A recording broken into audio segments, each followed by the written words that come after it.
Hey guys, welcome back to my channel. I'm Amparo and today we will be talking about love.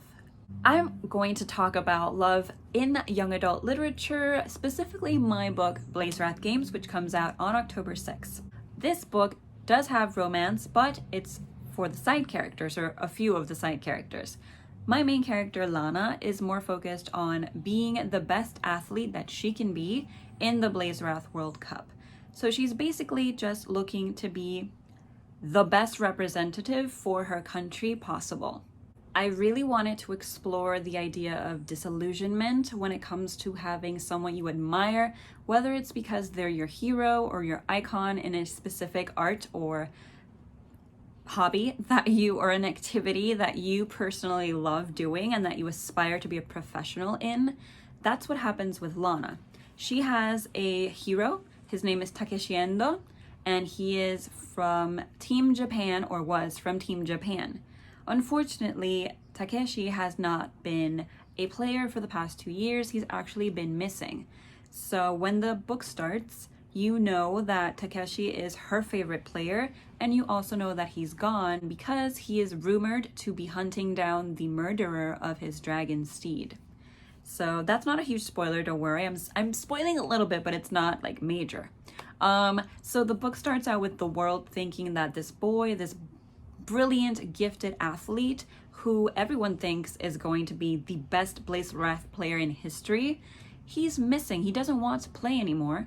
So Lana, is trying very hard to cope with the fact that her hero, the boy that she admires more than anyone else in the world, of course she loves her father as well, but anyway, this boy is missing. She very much feels disillusioned in the sense that someone that was meant for superstardom, someone who was meant for the life that she wants, no longer wants it. So what happens when your favorite BLAZEWRATH player, or your favorite athlete in general, or your favorite teacher, your friends, people that you love and trust, they let you down? That is what I wanted to explore with this specific story in this specific book. What does it mean when a young adult novel doesn't have sexual content or romantic developments or a main plot that revolves around romance or sexual attraction? Is it still YA? Do we still consider it something for young adults? Yes. I think young adults should be exposed to all sorts of narratives regarding sexual identity, gender identity, and whether they feel attraction towards someone or not. That doesn't make them less valid. That doesn't make them what others would consider quote unquote weird, or whatever you use to insult people, because that's an insult. You should not call someone weird based on who they're attracted to, or if they're not attracted to anyone. If readers want to consume material or media that lets them experience what someone is living through without including romance or sex, they should be allowed to do so, and they should be allowed to explore material and media that also explores those concepts or elements fully. So why talk about BLAZEWRATH Games and the lack of romance? I just wanted to warn readers who were expecting swoony, romantic moments. They will not be getting them in BLAZEWRATH Games fully. There is a side couple or a side character that does develop feelings for someone else, and this is important because those characters are two gay boys. There is queer rep in BLAZEWRATH Games, and I really wanted to highlight that. For example, we have an adult couple of gay men, and we have a very young couple they're starting out. They're very, one of them is super interested in the other, and the other is just very shy about the interaction or the approach. But they are very much not my main character, because she is very much not interested in that right now. I really just wanted to highlight the fact that you can have a full, beautiful life, complicated, messy at times, yes, dangerous in some regards, yes, but you still are valid and you still have everything that you need to have, even if you're not attracted to anyone, even if you don't want a relationship and you're 17.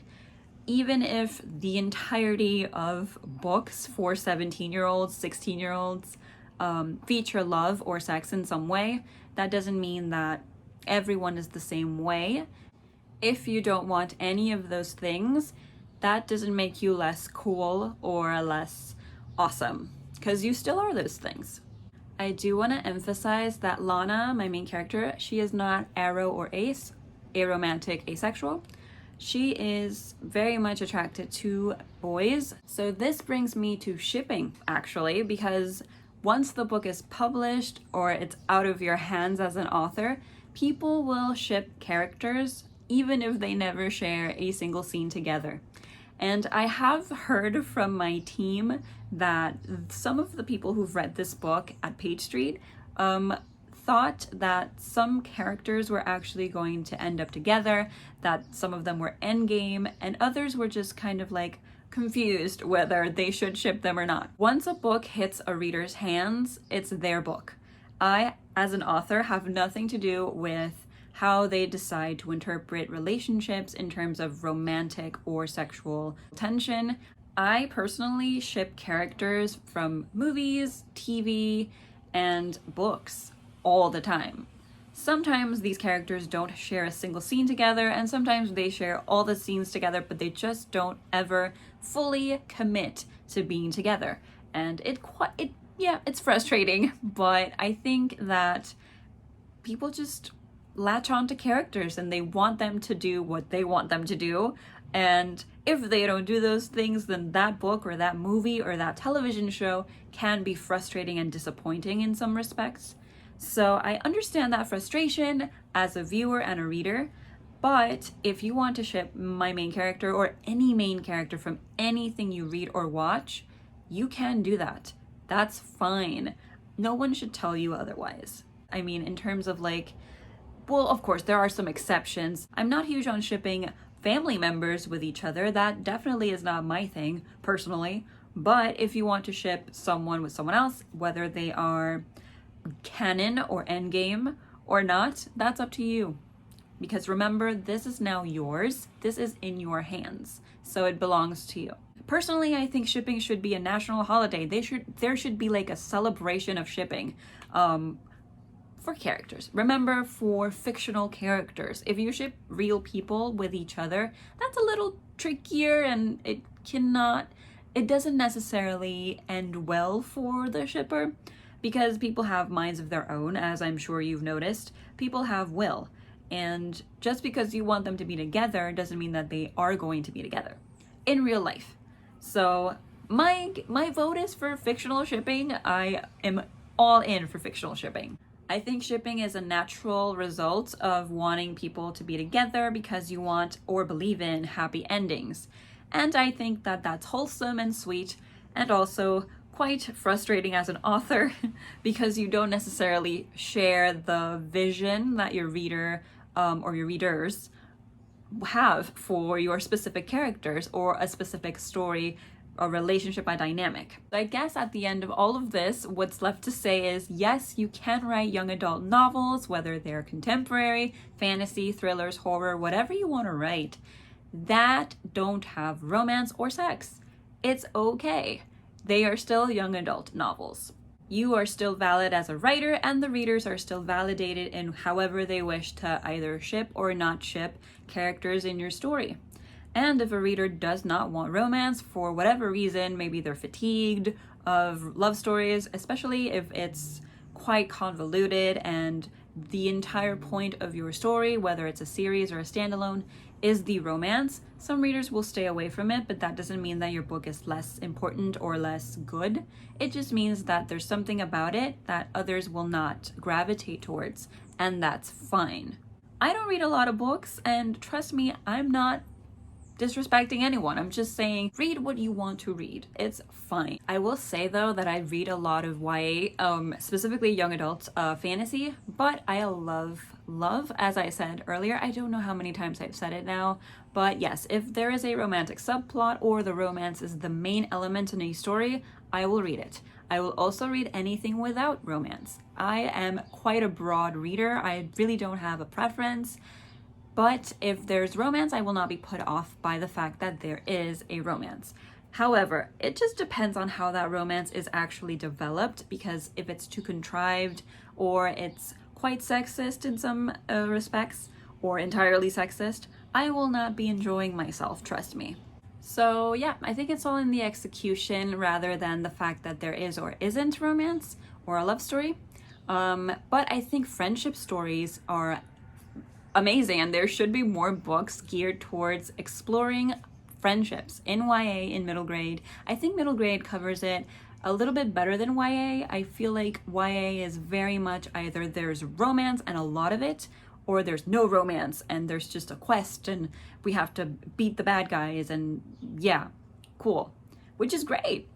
But I really love friendship stories, so I think that a nice alternative for people who don't read or don't enjoy reading books with a lot of romance, you can also have friendship stories that are developed in ways that are healthy, inclusive, very important that they're healthy and inclusive, and they explore the messiness and the beauty of having those friendships in the real world.